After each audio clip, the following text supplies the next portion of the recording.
আমরা যে 90টা কেস খাইয়া 100 কেস খাইয়া আজকে লন্ডন ফুলা বউ ভাই মা বাপ সম্পত্তি স্ত্রী গোষ্ঠী ফালাইয়া এই নুমান অলিউল্লাহ নুমান আজকে দীর্ঘদিন ধরে 100 মামলায় খুব নির্যাতিত 100 মামলায় জিয়াল কিতা দিয়া তারে লন্ডন দান বাচ্চা কোনো মতে আছে। আর এই যে লোক ছোট ভাই নির্যাতিত, সে উচ্চ শিক্ষিত মানুষ, উকালতি, সে উকালতি পাস করছে, শুনলো তো কিছুই না, তারে অস্ত্র মামলায় ঢুকাই দিছে এই স্বৈরাচার।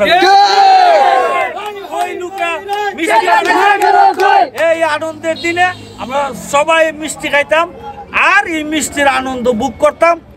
আমরা আজকাল থেকে দেশের কাজের, দেশের কোন সম্পদের দিকে কোন কেউ লক্ষ্য রাখতাম না, আমরা দেশ বাঁচানি, দেশ গড়ার কাজে লাগতাম। কথাটা হইলো আজকে যে ছাত্রদের বিজয়, এই বিজয় ছাত্রদের, ছাত্র দলের, যুব দলের, বিএনপির, জামাত শিবিরের সবাই মিললে এই বিজয়। এই বিজয় কোন স্বৈরাচার পতনের বিজয়, বুঝছেন? আজকে যারা এই স্বৈরাচারের পতন করতে গিয়ে আজকে মারা গেছে, এদের নাম যাতে স্বর্ণ অক্ষরে নূর হোসেন ডাক্তার মিলনের মতো যাতে স্বর্ণ আকারে লেখা থাকে বাংলাদেশ। আর বিষয় হলো যারা আজকে সংঘাত আমরা আর চাই না, আমরা বিজয় হয়েছে, আমরা সংঘাত চাই না, সংঘাত যাতে আর না হয়। আর যদি কেউ এই ধরনের সংঘাতের চেষ্টা করে আমরা প্রতিরোধ করবার চেষ্টা করবো। ছোট ভাই নাইব সে তো কি নির্যাতিত আপনারা জানেন, তার ভাই অলিউল্লাহ নেমান এই যে দেশ ছাড়ছেন আজকে পর্যন্ত দেশও আসতে পারে নাই, তার বউবার চাইছে তা দেশও আসতে পারে নাই। আওয়ার রাস্তা আমাদের নেতা তারেক রহমান সাহেব আসবেন, ভবিষ্যতে নেতা হবেন, বুঝছেন? আমরার কথাই লেখই দেশ শান্ত থাকতো, উশৃঙ্খলার কোনো দরকার নাই, এই স্বৈরাচারের পতন হয়েছে, বুঝছেন? এই কথা। আসসালামু আলাইকুম।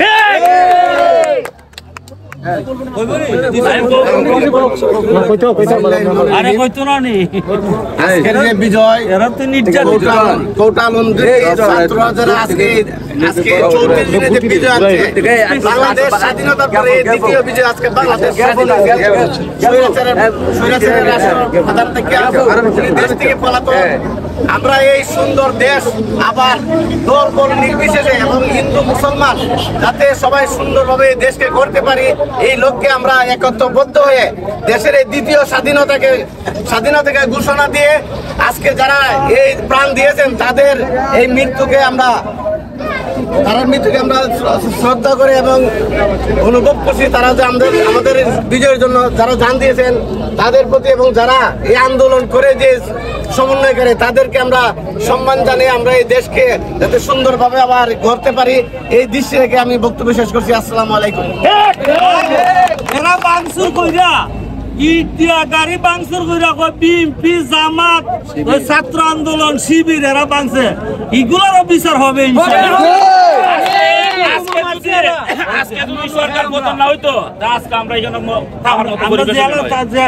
আমাদের নামে একটা লিস্ট হয়ে গেছিল, কিছু নেতৃবৃন্দরা লিস্ট করছে, অবস্থা 1 নম্বরে আমার লিস্ট করছিল, হ্যাঁ রাইতে জানছি আমরা 1 নম্বরে। নির্যাতিত আজকের এই বিজয় ছাত্র জনতার বিজয়, এই বিজয় সাধারণ আপামর জনতার বিজয়। এই স্বৈরাচারী উনি আসি না দেশে যে চেষ্টা করা হয়েছে এই স্বৈরাচারে সরাইবার লাগি, এই এজি সরকারের সরাইবার লাগি। আল্লাহর হুকুম হয়েছে, আল্লাহর গজব পড়ছে তাদের উপরে। আমরা কিন্তু সবাই সমঝোতা রাখা চলতে হইব, সবাই মানবতা রাখা চলতে হইব, মানবতার বিরুদ্ধে চলন যেত না। আমরা পুলিশ দেখলে এটা দেওয়া যেত না, সব পুলিশ খারাপ না, পুলিশ খারাপ যারা হাসিনার দলাল আছিল এরা খারাপ, সব খারাপ নাই, কথাটা ঠিক নেই। পুলিশ আমাদের আইন শৃঙ্খলা বাহিনী, এরা আমরা কাজে লাগবো। বিজিবি আমরা, সেনাবাহিনী আমরা, এরা আমাদের দেশের গৌরব।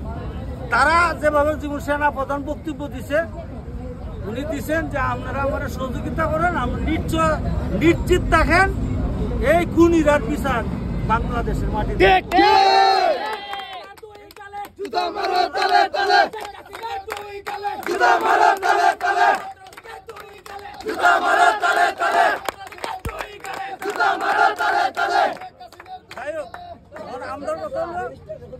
যারা আজকে শহীদ হয়েছে, যারা রক্ত